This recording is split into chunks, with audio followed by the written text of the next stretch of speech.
Hello everybody, it's Harold with Nurse Angie Reviews and Adventures. We're at Bethel Cemetery, founded in 1812 near Bethel Township, Ohio, near Tip City. Interesting place so far. There's a section over there that's newer. You can see Nurse Angie right there. She hates when I do that. Here's the older section.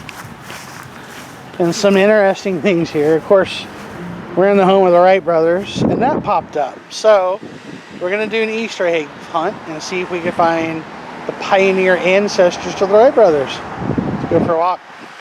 Well, that's not the Wright Brothers, but it's our first stone. And I will say, with the Bethel cemeteries on both sides of the road, if the owners and maintainers are watching, good job. It's absolutely beautiful here. So I am pretty impressed with how the place looks. They've done a pretty good job.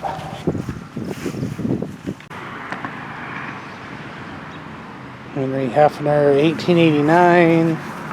Some of these have been knocked over. Hard to say why, but Hefner.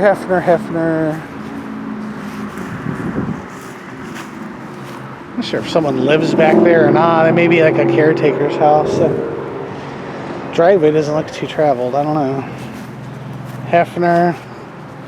And you guys will remember in some of Angie's videos, she talks about some of the symbology. And do look that video up with these cemetery symbols. It's pretty cool.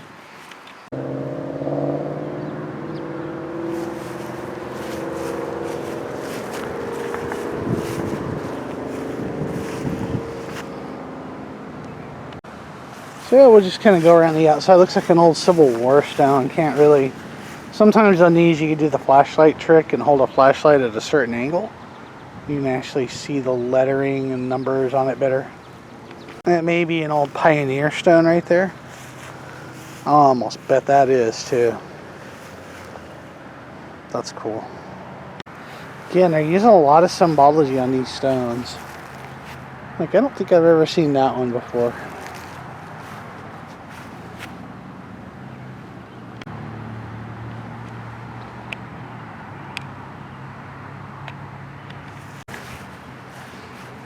I've always loved the font on some of these stones. 1848. This is a pretty old 1816. This cemetery definitely has some age to it.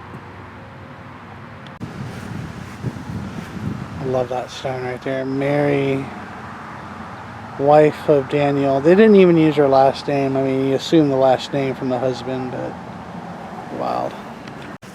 Well, this is pretty interesting. This is a crypt. Oh man, there's a lot to unpack here. I bet you can even see in that, unfortunately. The stones on top of it. 7th Ohio Infantry.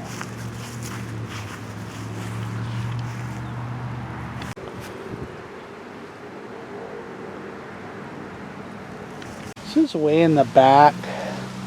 John Crook, 1850.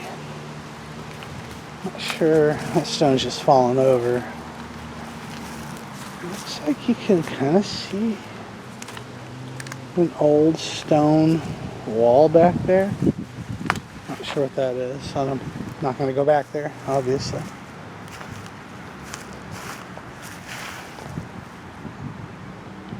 One of the struggles with the older places like this is just trying to capture what it says. A lot of them get so old and so worn out you can't read them. Like this stone has obviously been knocked over, so there it is. Shame. Nothing can be done though. Looks like another little family. Kellenberger, Lydia, 1915. Sarah, 1896. Not really sure what that one is. 1852.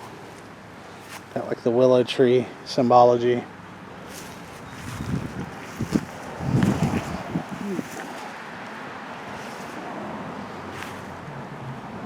Man, this is old. Wow. You can even see the quarry marks where they cut it. Oh my goodness, these are awesome. I love the old cemeteries like this for a multitude of reasons. A tick is not one of them. Shed tick. This is the most peculiar. It's like this black plant in one little stone by itself back here. What am I looking at? Is that even a real plant? That's a metal plant, so...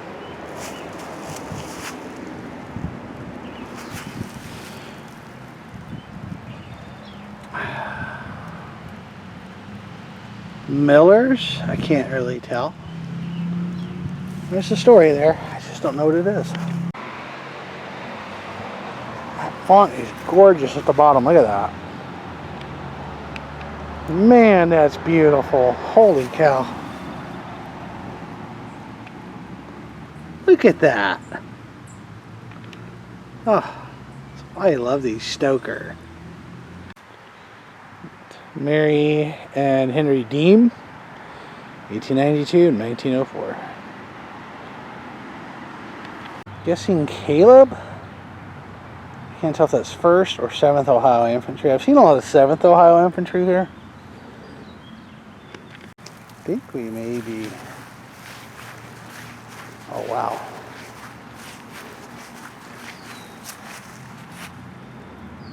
I wonder if this was the War of 1812, so... God, these are gorgeous. This one's broke over time, but this one, look at that. Oh, wow. That's what I like about cut myself off. That's what I like about outlying cemeteries is the stones. Vandals have not gotten to them, which is really great because, you know, like some cemeteries that'd be broken in 10 freaking pieces, and it's really sad because, you know, that's Civil War stone.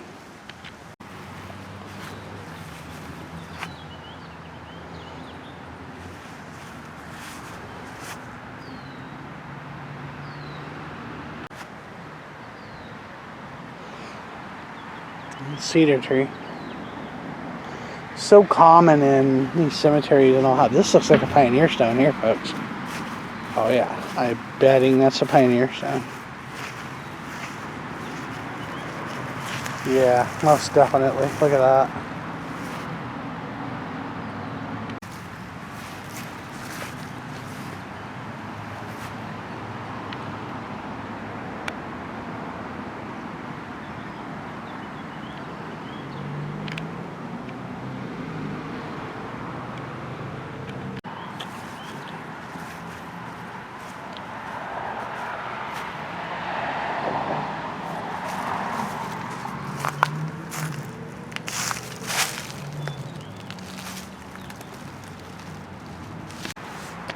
James Black, 1858. Here's some more of that lettering. Holy cow. Oh man. This had to have been a local artisan that was doing this, because those are phenomenal. That script is gorgeous. I just can't wrap my head around that. Wow, it's beautiful, right? Benjamin Crane, 1819, age 67 years.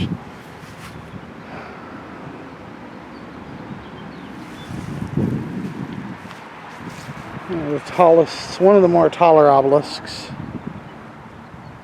And that little companion stone down there, maybe an infant. 1858. Samuel Mary B. McFadden. 1812 war. Oh, it's gorgeous. Look at that.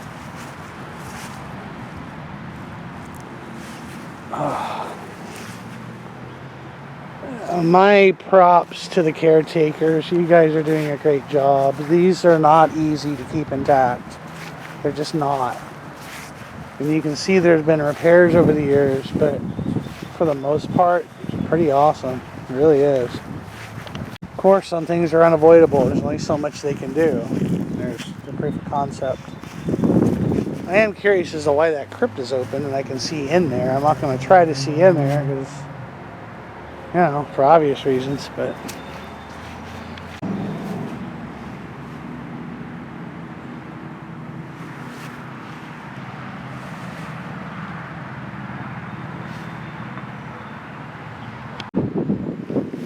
These love cedar trees. Sometimes, you know, you'll be downwind of them and you'll think someone's having a campfire. It's like, where's that smell of the fire at? And it's the trees.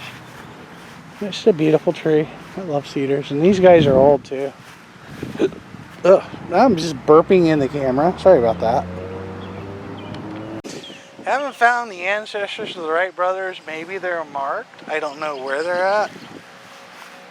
But we're trying to find them. If we can't find them, we'll look it up, make some phone calls, and see if we could establish where they're at.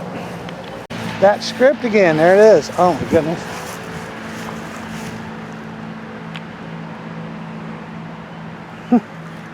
I think we may have found them.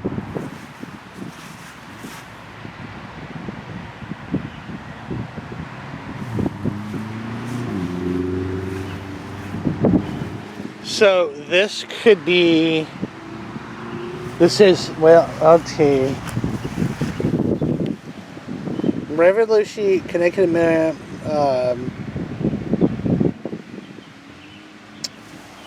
this could be, I mean, this is a Wright. But the question is, Dan Wright, Sarah Wright, wife of Dan Wright, mid-1800s, was this the pioneer family of the Wright brothers? William Adam Wright, 1851.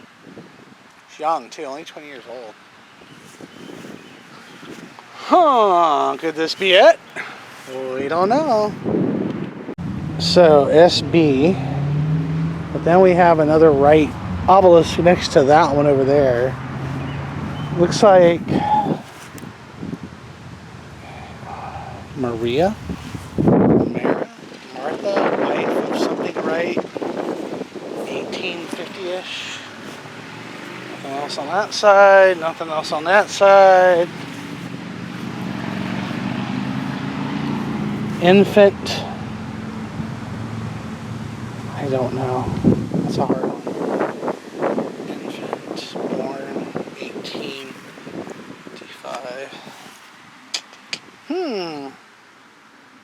Like my Crocs. Now if, and I don't know what's over there yet because I'm going that way. But if these are the pioneer ancestors of the Wright brothers, they had some cash. Okay, these stones, I mean, these were pretty prominent people. And the obelisks were pretty prominent, right? I mean, well, some people ended up with that, some people had that, and then you have that. So this obelisk has bit the dust. That's the top of it laying all down there. It's really hard to read, almost impossible. They could be repaired, it could be put back up there, but they'd have to level that whole thing, and that's a whole lot of work there. Looking for more Wright Brothers stuff. Got some more flat stones.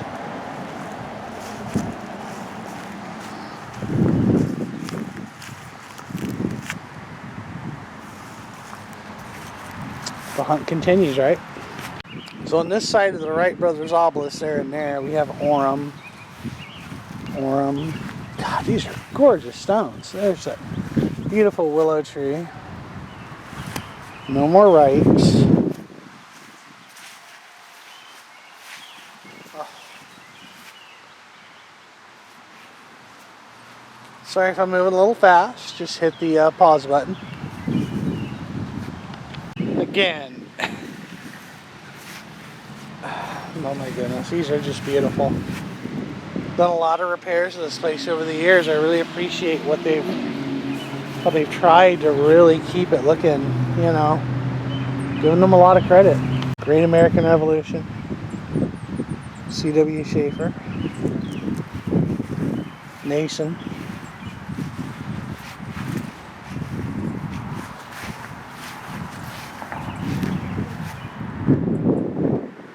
Jacob Schroyer. Schroyer is a name you'll hear a lot in Dayton, especially right in the neighborhoods where I live. Big family out in Kettering Marine area of Ohio. A beautiful stone. I like to call these chess pieces because, I mean, look at it.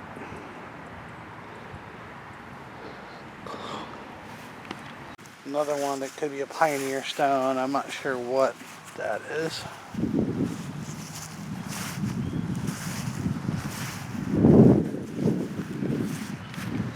Looks like an Ohio 7th Infantry right there.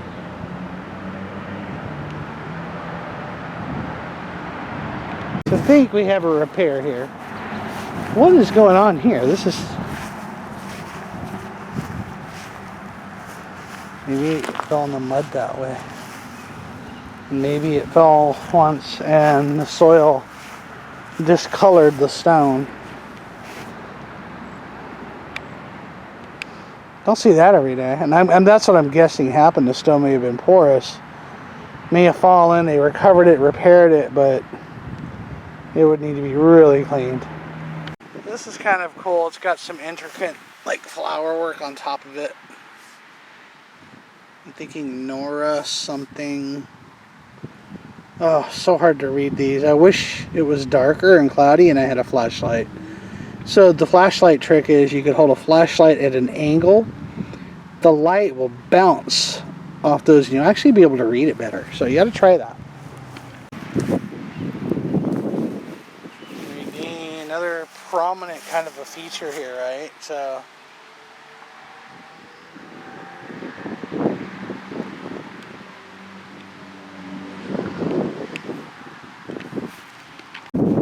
we're getting to a slightly newer front part of the cemetery. You're getting some really nice, nicely kept